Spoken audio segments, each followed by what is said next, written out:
Be in the book of Mark, chapter 9. I have a little note here that says if you have a pew Bible, which would be one of the ones in the pew, not one of the ones in your hand in the pew, it's on page 957. You say, well, where is it in my Bible? I haven't a clue. On my Bible, it's on page 876. That's just how it goes, folks. Spring break came well at our house. I have a sick daughter, a sick wife, and one warming up in the bullpen. And so much fun. Kimberly is so cute when she's sick. This is free, by the way, so it's not part of the sermon. It's not even an analogy for the sermon, so it's free. She gets this melodramatic statement from somebody in the family. Anyhow, Daddy, I don't feel good. I know, baby. Am I going to die? No, not for a long while, baby. You just have a fever. So, yeah. Anyhow, I don't know why I told that. That's just free for you. Nehemiah.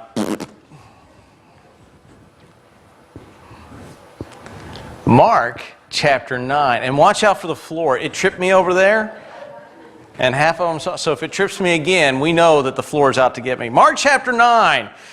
I know in the bulletin it says 1 through 13. Yeah, I like changing things. We're starting 2. Verse 1 of chapter 9 actually goes with the last section of chapter 8. And you say, well, how's it offline? And then we're going to look at 30 through 37. So if you have your text with you this morning, let's open it and read it this morning. And 6 days later, Jesus took with him Peter, James, and John and brought them up to the high mountain by themselves. And he was transfigured before them, and his garments became radiant and exceedingly white, as no launderer on earth could whiten them. And Elijah appeared to them along with Moses, and they were talking to Jesus. And Peter said to Jesus, Rabbi, it is good for us to be here. Let us make 3 tabernacles, one for you, one for Moses, one for Elijah. For he did not know what to answer, for they became afraid, or terrified, depending on your text. Then a cloud formed and overshadowed them, and a voice came out of the cloud. This is my beloved Son, listen to him. And all at once they looked around and saw no one was with them anymore except Jesus alone. And as they were coming down the mountain, he gave them orders not to relay to anyone what they had seen until the Son of Man should rise from the dead. And they seized upon this, or upon that statement, discussing with one another what it means to rise from the dead. And they asked him, saying, why is it that the scribes say Elijah must come first?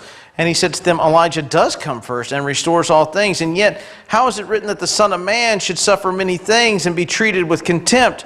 But I say to you, Elijah has indeed come, and they have done with him what they wished, just as it is written. Jump over to verse 30.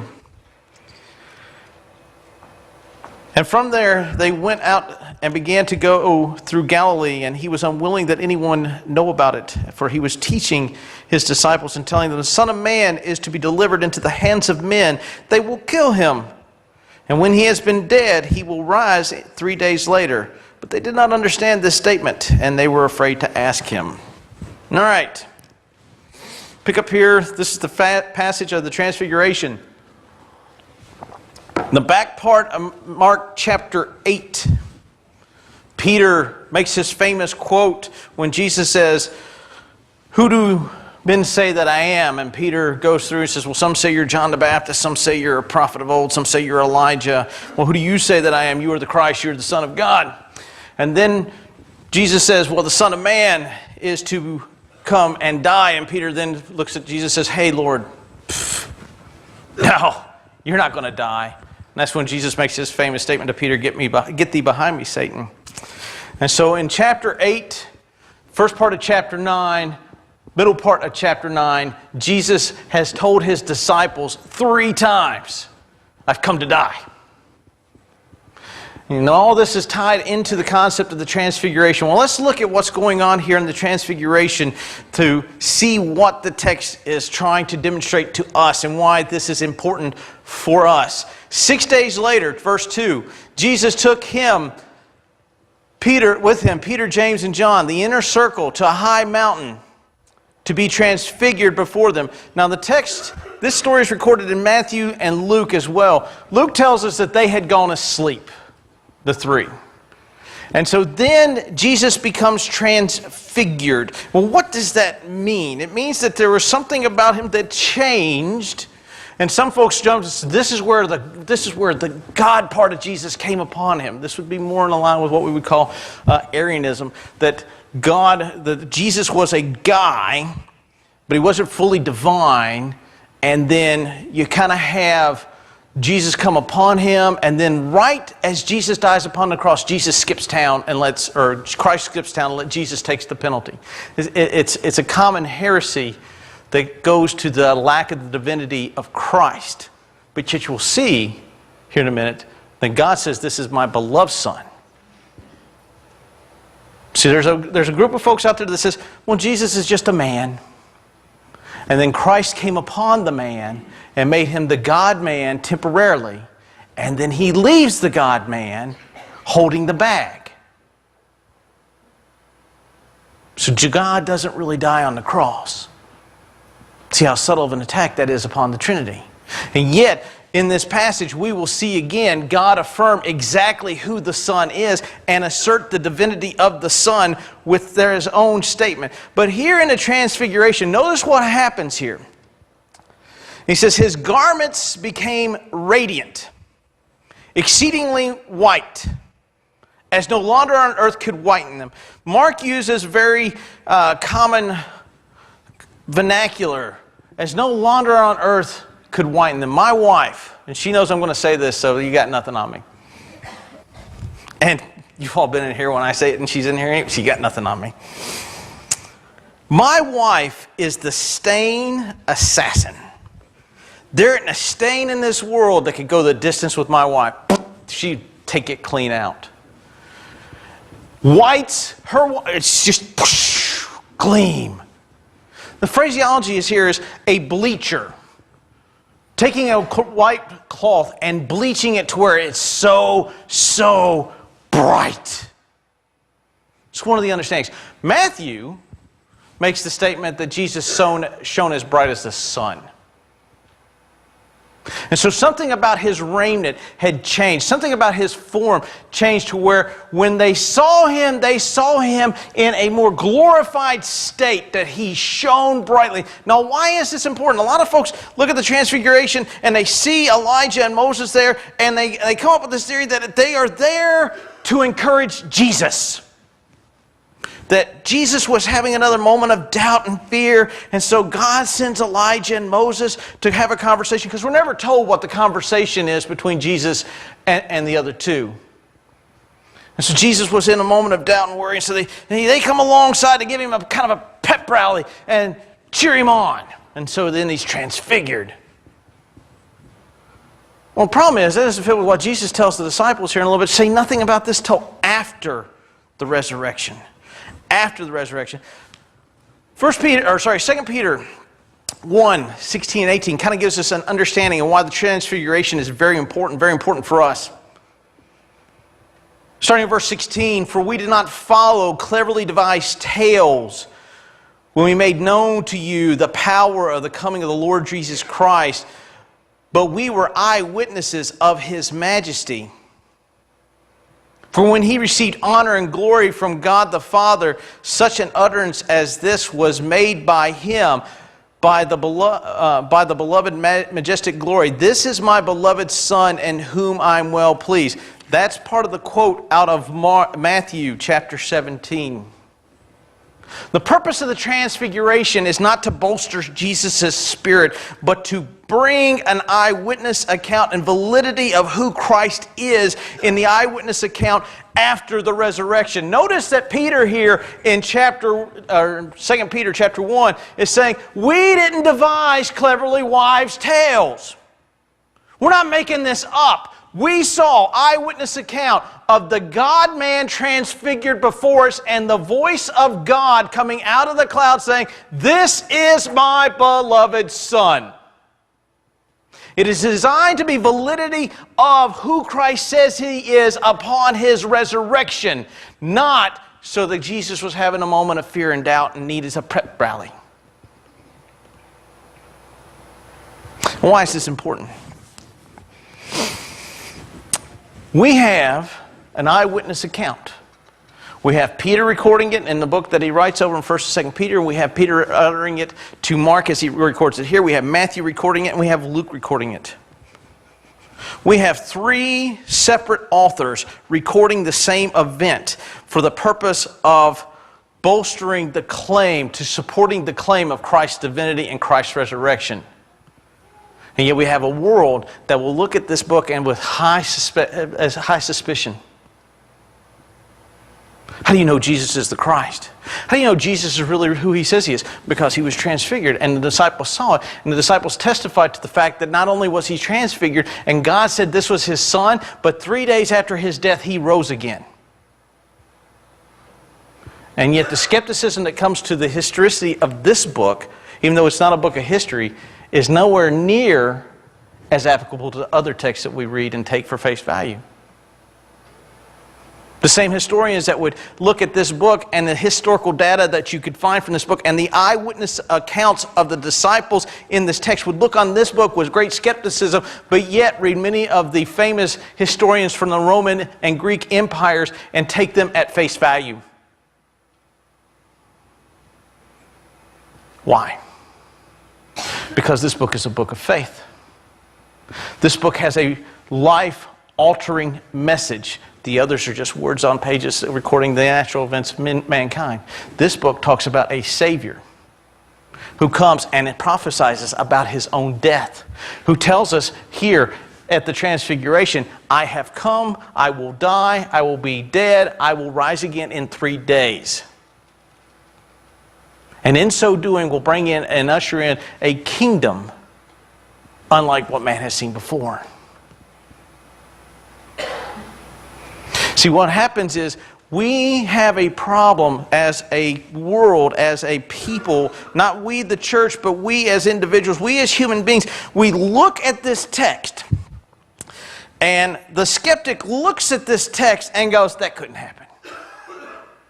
No God would do anything like that. That's just impossible. And yet our God does. Why? Because you look at all the gods of the known world, you look at all the gods of every other religion, they are selfish, petty gods. Man is there to serve them. And in this case, this God comes and serves man and dies in man's place and takes upon man his sin. And it's just not possible. It's easier to believe that these accounts, eyewitness accounts that we have, are made up than it is to take them at face value. Because if you take them at face value, then you have to be willing to alter your life. And you're not willing to alter your life because then you would have to submit to a holy God. And if you would submit to a holy God, then you are no longer able to make the decisions within your own life. The Transfiguration is not simply about Jesus needing a pep rally. It is about validity of who he says he is, confirmed by the voice of the Father at this moment. And when the disciples go to the grave and see him rise, instead of going, hey, well, this is what he prophesied back in chapter 9. Not that they had chapter verses at that time. But this is what he prophesied about. Well, they go there and go, I don't know. Search me. And we'll look about it later on when we get to Easter. Let's pick up here. And Elijah and Moses appeared and were talking to Jesus. Again, what was Jesus and Moses and Elijah talking about? We do not know. And you know what? It's not all that important for us. And Peter answered, saying, Rabbi, it is good for us to be here. Let us make 3 tabernacles. Some translations will say booths. One for you, one for Moses, and one for Elijah. Verse 6, for he did not know what to answer, for he had become terrified. Luke tells us that they were asleep. And then they were awoken by the brilliant light. How many of you have been to a movie theater and there's always that one person, right? Usually in the front that has to check their email. Right? The movie's nice and dark and all of a sudden you get this, what?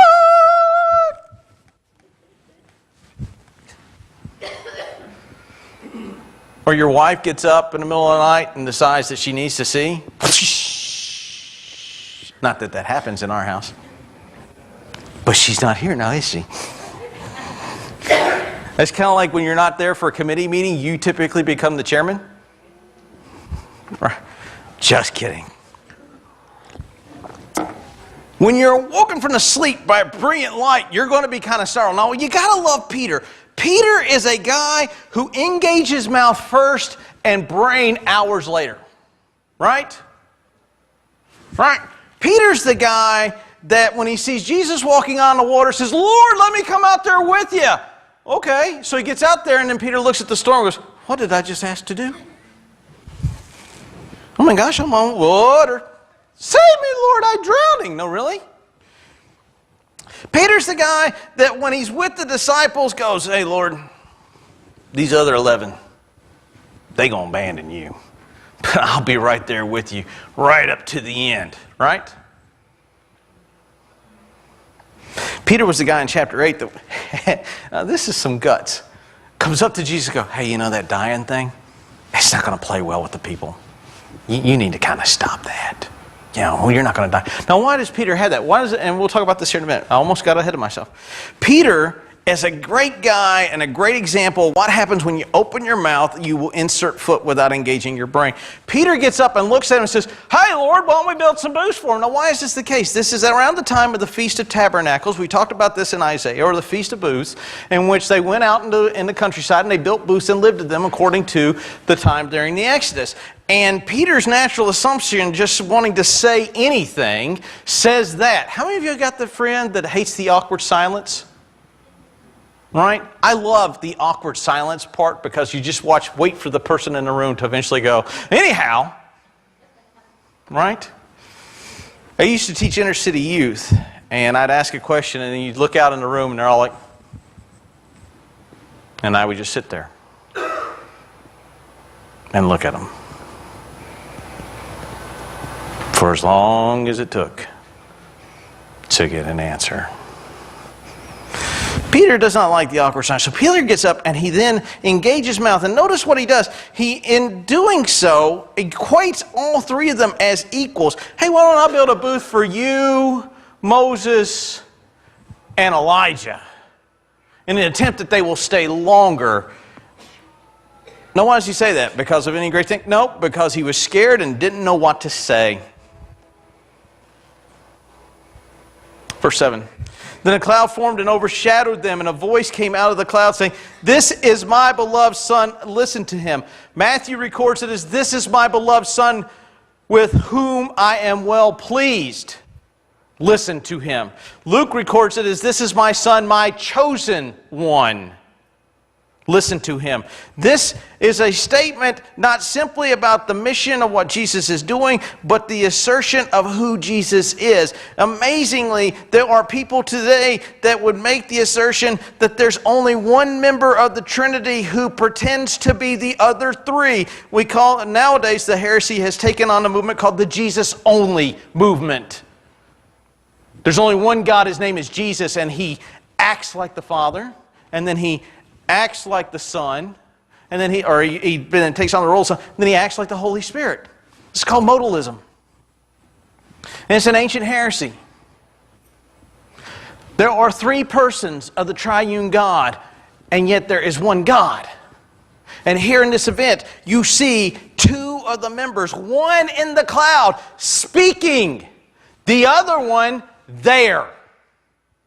Kind of hard for them both to be in two separate places that they were the same dude. We see this at the baptism. The Spirit descends in the form of the dove, the Son coming out of the water, and the Father saying very similar things. This is my beloved Son, in whom I am well pleased. The threeness, and yet the oneness. And there are a lot of folks that try to deconstruct these passages using the transfiguration, saying, well, this is when Jesus became God. Curious. Because Isaiah prophesies his coming way before. So how do you get to this point? At the baptism, it's confirmed. So how do you get to this point? By his miracles, it's confirmed. Now, remember also in chapter 8, remember the Pharisees said, Lord, give us a sign from heaven. You can't get a better sign from heaven than this, can you not? Now, notice it was only given to the three, the inner circle. Let's continue on.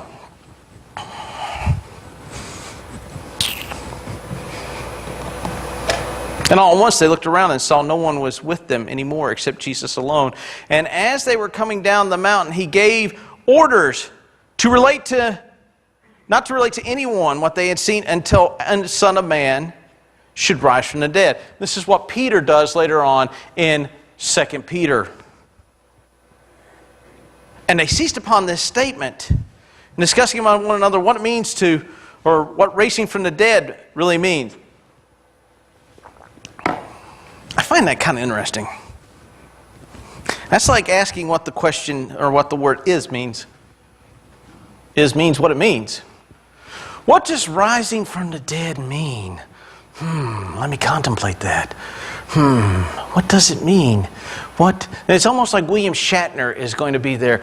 Rising from the dead. What does it mean? What does it mean to rise from the dead? What does it mean? Yeah, if you've ever watched okay. Right over the rest of you. That's okay. I'll get one for you here in a minute. I'll keep swinging until I get a hit. But you think about that question. What is it? They thought about what it meant to rise from the dead. Well, no, it's the same three dudes that went in to the room with Jesus with Jairus and his little girl, and she rose from the dead. So, riddle me this, Batman. What's the question about? Well, what is it about? Is a conflict of theological understanding. See, from the book of Isaiah, we have two understandings, or the Jews have two understandings of who Christ is. They have the conquering king motif, and then they have the suffering servant. And the Jews don't like the suffering servant aspect of that at all. We love the conquering king. We love those passages. Just like we love the passages that say, Lord, my God. Did you see the floor just try to trip me again? Oh, man. We love the passages that says, my God can deliver me out of your hands. Amen. We do not like the verses that say, but even if he doesn't, we're still willing to go into the fire. Whoa, hold on. We love the passages that talk about when Jesus comes, man, he's coming with a strong, great, mighty arm, and the world is getting theirs. But then when you read Isaiah 53, we look at it and go, he'll be broken, he'll be beaten, he'll be, So what does it mean for, wait a second, he's coming to institute his kingdom, but he keeps telling us he's going to die. You have a clash of theological understanding that is going to keep happening because they have been raised in one theological understanding. And here's the thing about theological understandings. It's not that they're bad. It's just that at times when they run into the truth of the rest of another theological, it causes a moment of crisis and conflict. And here they are going, I haven't a concept of what's going on because he's supposed to put his kingdom on earth and kick out the Romans. So how's he dying? Notice when they go to the grave, they don't go looking for the risen Lord. They go looking for a body. You ever notice that irony? And 3 times in this passage, he tells them, hey, I'm going to rise again. Yeah, got it. No, you're not. See, we live a defeated Christianity because a lot of times we live our life as though Christ is still in the ground. We have the eyewitness of his transfiguration. We have the eyewitness of God calling him his son. We have the eyewitness of himself saying that he is going to be handed over, killed, buried, and rise. And we live defeated as though he's still in the grave because we don't put our faith in the fact that the risen Lord can do anything that he wishes. And we don't put our hope and faith in that, but our hope and faith in ourselves. To the non-believer, they look at this and go, this is absolute gibberish. How can a God do this? How can anyone believe that God would actually do such a foolish thing? And yet, it's not foolishness, and yet he did.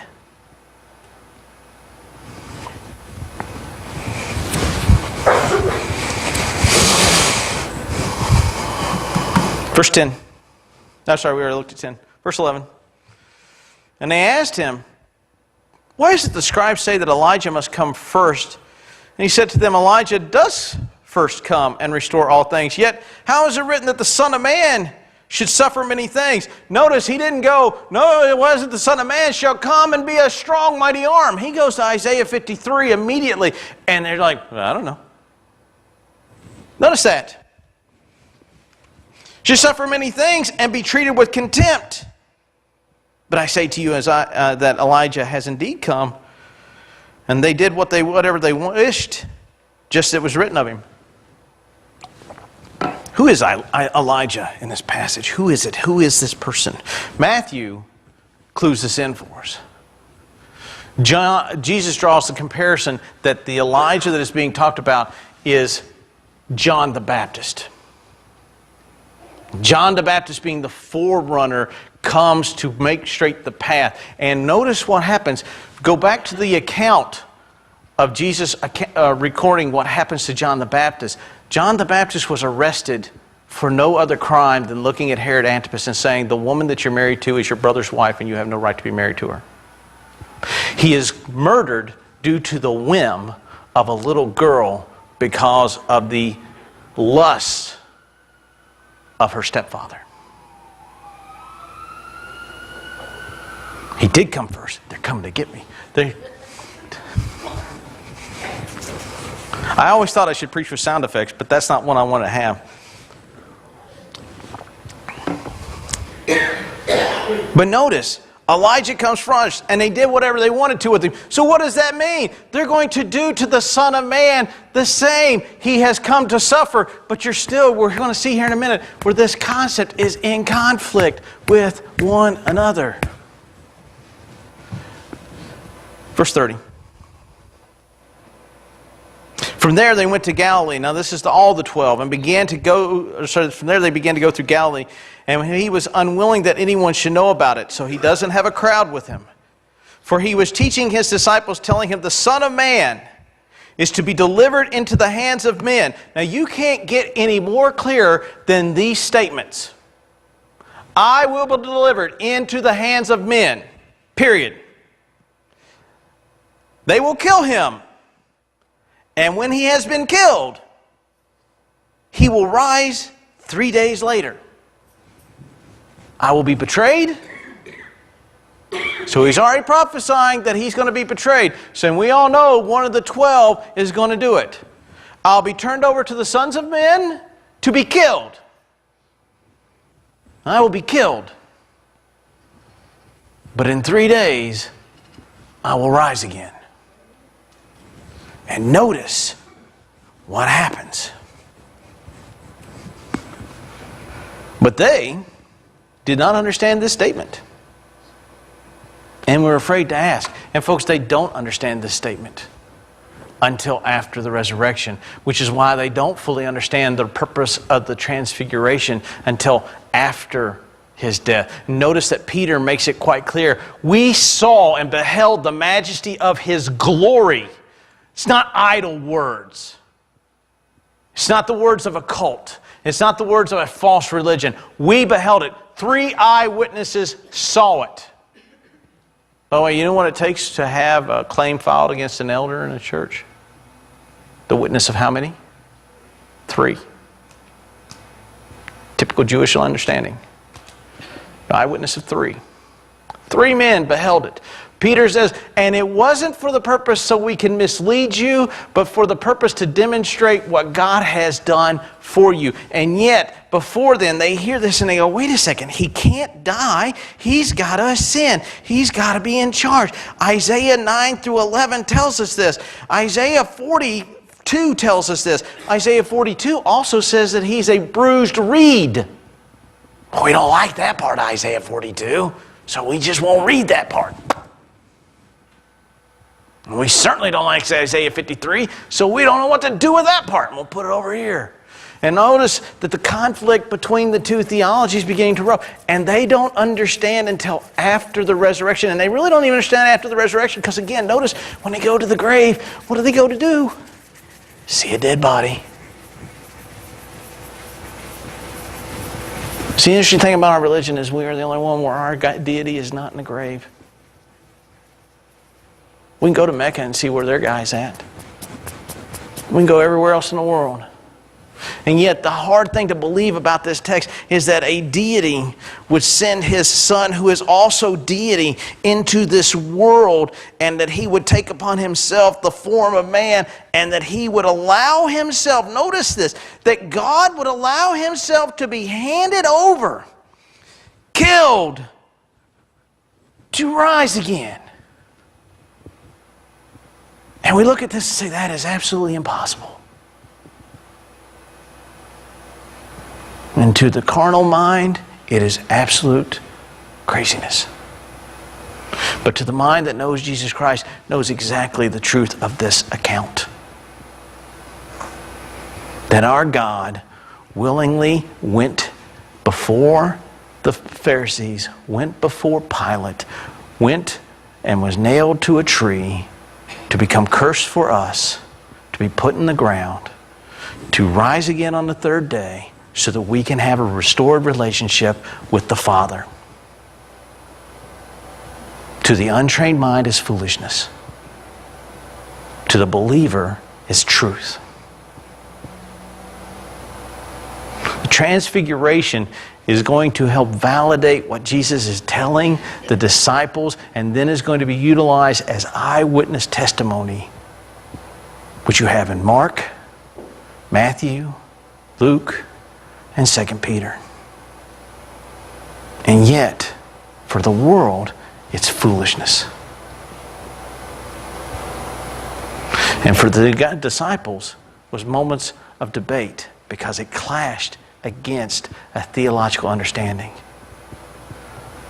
For the unsaved mind, it clashes against a belief in a rational mindset.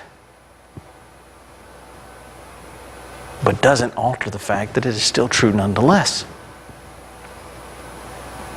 There's some of you here today say, I have no concept of why my God, or why a God would come and die for me. I have no concept of why this plan works out this way. Why would God do such a thing? Because the value of you was more than just simply, I want to stray here, than simply just to just wave it away, but required, in order for you to be redeemed back, the blood atonement of the Son. The Son's desire is to come to die upon the cross, to fulfill the commands of the Father, to restore the breach that we have caused, to where that we can be redeemed back into a loving relationship with our God. For those of us that are here that understand that truth, it is a testimony of the faithfulness of God to His Word. For those of you that are here that don't understand that fully, would like to know more, here at the front, as the praise team comes, I will have my mic turned off. We can sit and we can have a conversation about what that really means and why it is so important that we understand the sacrificial work of the Son. If you're here today and you've been coming for Skyline for a while and you decide that today would be a great day for you to join in fellowship with the church, I invite you to come forward.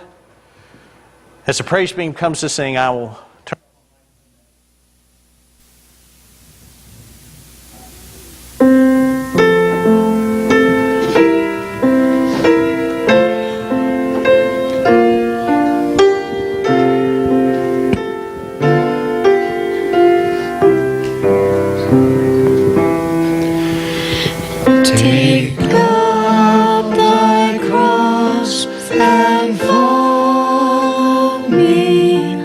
I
He drew me closer to His side. I sought His will to know, and in that will I now abide. Wherever He leads, I'll go. Wherever He leads, I'll go.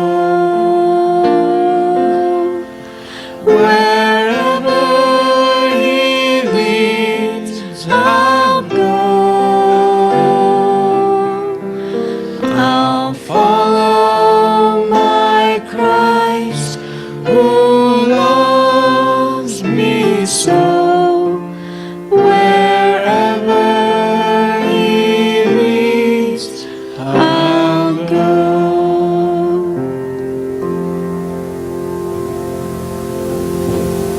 Please be seated. As we finish up, I forgot one announcement. I don't like doing this at the end, but it's better than not doing it. There's no Wednesday night church, period. Okay? So no Awana, no Wednesday night Bible study this week. Okay? So now, since I got your attention. I got my address. Okay. All right.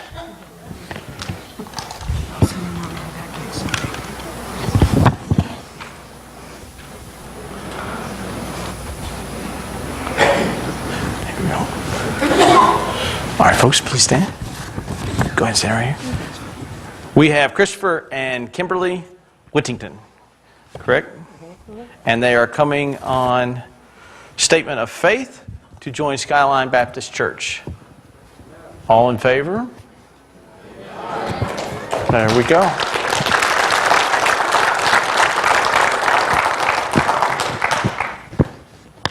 And I hate putting people on the spot, but Brother Raymond, will you close us out in a word of prayer?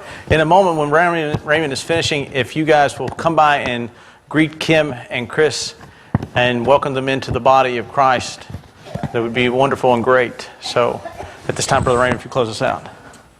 Father God, thank you so much for today. Thank you for allowing us to come into your house, Lord, to praise and worship your name. Father God, we thank you for everything that you have blessed us with to this week, Lord. We just ask that you would continue to bless us. Be with those who weren't with us today in service, Lord, that you would bring them back safely this afternoon or the following Sunday. Father God, we thank you for all that you do. In Jesus' name we pray. Amen.